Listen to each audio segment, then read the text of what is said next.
April 16, 17, 18 ஆகிய 3 நாட்கள் நாடாளுமன்ற கூட்டத்தொடர் அவசரமா கூட்டப்படுது.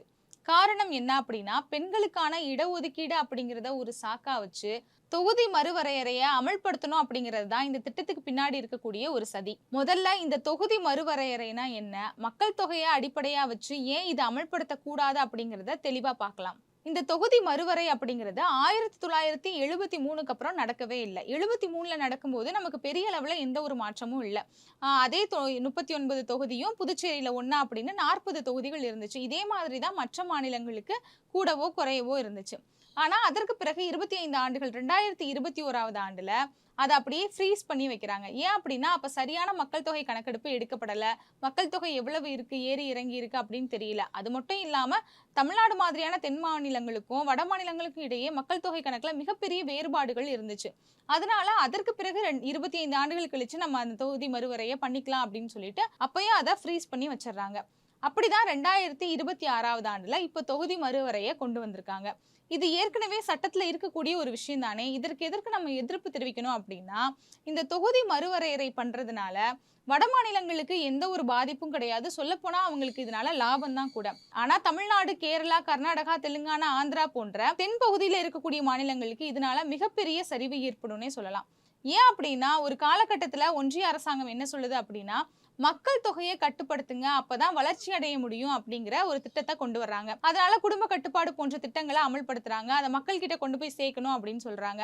இந்த தென் மாநிலங்கள்ல இருக்கக்கூடிய இந்த மாநிலங்கள் தான் அந்த திட்டத்த முழுமையுமா அமல்படுத்துறாங்க. மக்கள் கிட்ட இந்த திட்டங்கள கொண்டு போய் சேர்க்கிறாங்க. அதே மாதிரி மக்கள் தொகைய சுருக்கி வளர்ச்சியையும் அதிகரிக்கிறாங்க.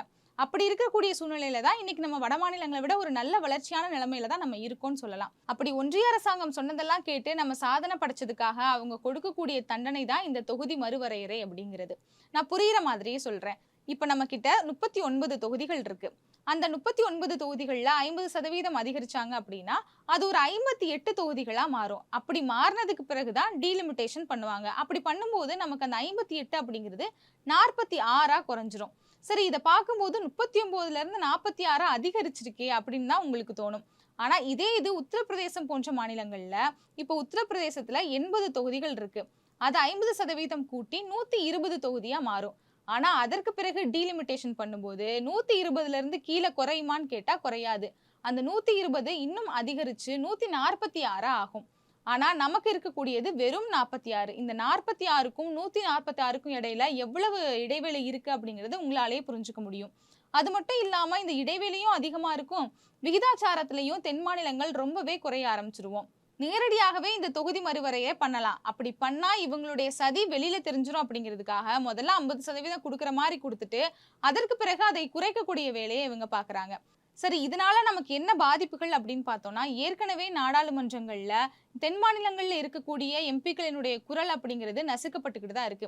ஏதாவது மக்கள் விரோதமான சட்டங்கள அவங்க கொண்டு வந்தாலுமே கூட, அவங்க கிட்ட இருக்கக்கூடிய அந்த பெரும்பான்மைய வச்சு, அந்த மக்கள் விரோத சட்டங்கள எதிர்க்கட்சிகளினுடைய எந்த ஒரு ஆலோசனையும் செய்யாம, அவங்களுடைய கருத்த கூட கேட்காம அமல்படுத்திக்கிட்டு தான் இருக்காங்க.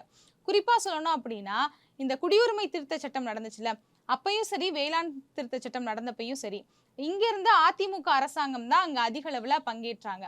அப்போ அப்படி இருக்கும்போது 11 ஓட்டுகள் வந்து பெரும்பான்மை இழக்கிறதுக்கு அவங்களுக்கு தேவைப்பட்டுச்சு. 11 ஓட்டு இல்ல அப்படின்னா இந்த சட்டத்த அவங்களால அமல்படுத்த முடியாது.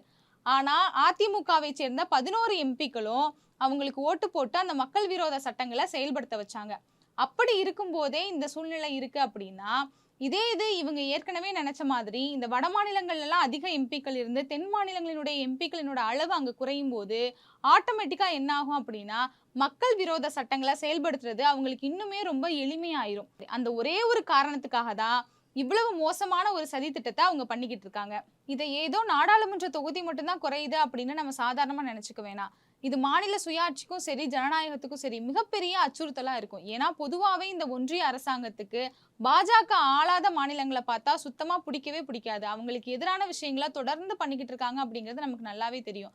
அது மட்டும் இல்லாம வட மாநிலங்கள்ல பாஜகவுக்கு ஒரு ஆதரவான நிலை இருக்கிறதுனால, அங்க இருக்கக்கூடியவர்களுக்கு அதிகமான நம்ம தொகுதி மறுவரையில அதிக தொகுதிகள குடுத்துட்டோம் அப்படின்னா, மக்கள் விரோத சட்டங்கள இயற்றதுலயும் சரி, மத்த எல்லா விஷயங்களையும் சரி, அவங்களுக்கு ரொம்பவே ஆதரவா போயிரும் அப்படிங்கிறது தான் அவங்களோட உள்நோக்கமும் கூட. தமிழ்நாட்டுல அவங்க ஆட்சியில இல்லாம இருக்கும்போதே, தமிழ்நாட்டுக்கு எவ்வளவு மோசமான விஷயங்கள அவங்க செய்ய துடிக்கிறாங்க அப்படிங்கிறது நமக்கு நல்லாவே தெரியும். அப்படி இருக்கும்போது பாஜகவை சேர்ந்தவங்களோ, இல்ல பாஜக கூட்டணி கட்சியோ தமிழ்நாட்டுக்குள்ள ஆட்சிக்கு வந்தா, தமிழ்நாட்டோட நிலைமை என்ன ஆகும் அப்படிங்கிறத நம்ம ஒரு நிமிஷம் யோசிக்க வேண்டியதா இருக்கு.